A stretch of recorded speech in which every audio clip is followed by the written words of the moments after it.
Okay, second graders. So we've already talked a little bit about bodies of water, which we have here on our anchor chart. Today we are going to be looking at a map. This is to get you ready to make your very own map of your very own island. But first we need to look at two big questions.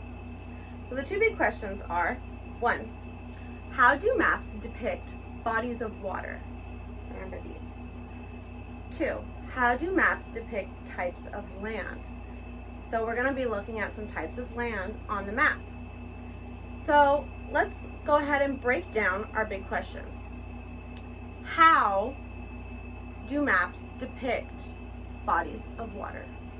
How means what ways. Depict means show. So the question is asking, what ways does the map show bodies of water?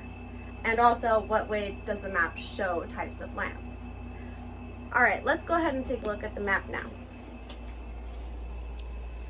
Thinking about these big questions will help us to work on our anchor charts as well and get you ready for mapping.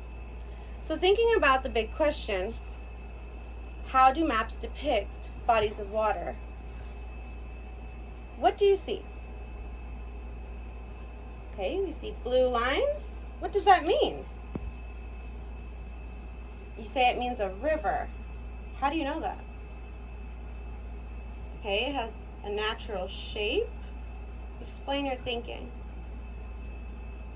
So she's saying because rivers follow natural patterns, because they flow with water, that they would have natural shapes. They wouldn't be straight lines.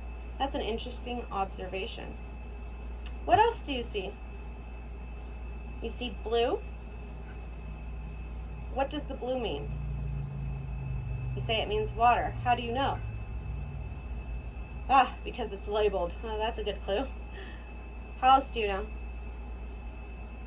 You say because it's surrounding the United States. So it's surrounding these continents. Explain your thinking.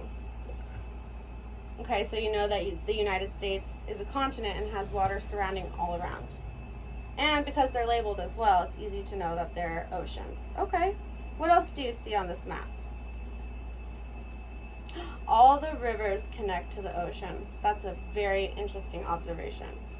Now, thinking about the other big question, thinking about how do maps depict types of land? What ways do maps show types of land? What do you see that relates to that? Yellow, you see yellow. Okay, what does that mean? Oh, someone says it means grasslands. How do you know? Because in the little box there is a yellow box, okay, and what does the yellow box have next to it? It says grasslands, exactly. So this is a really important area. We're going to talk more about this. This is called the key of the map. We use the key to help us read the map. How do you think it helps us read the map? Okay, because it has some answers in it, you say. What are the answers? So it has the colors, okay. It has the shape of the mountain. Oh, and it says the words next to it.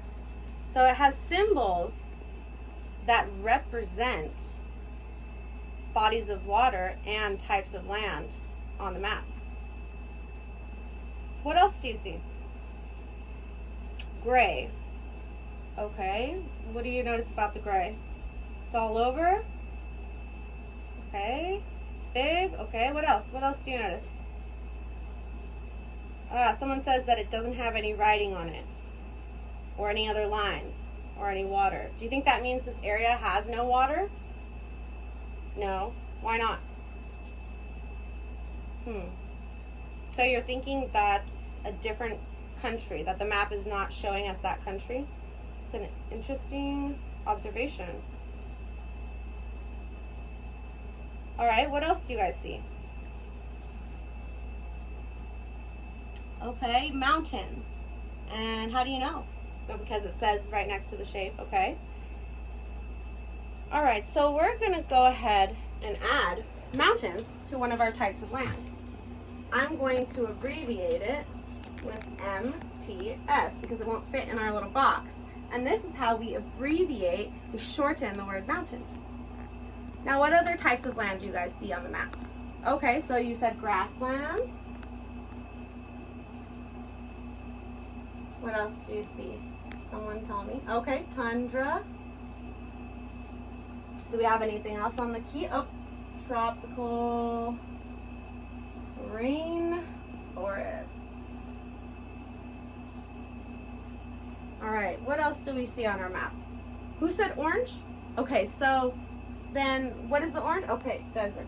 All right. And what else do we have? Okay, so we have woodlands. Now this is a tricky one because we're going to call it forests. So we're going to draw a line through here. So woodlands basically just means a forest. Okay, so now that we've added our types of land to our anchor chart, we are a little bit more ready to start on your map making activity. So you're going to map out your very own island, and you're going to include an ocean, a lake, a river, a sea, and a creek, a mountain, or more than one, grasslands, tundra, tropical rainforest, desert, and a regular forest. So let's go ahead and get started on that.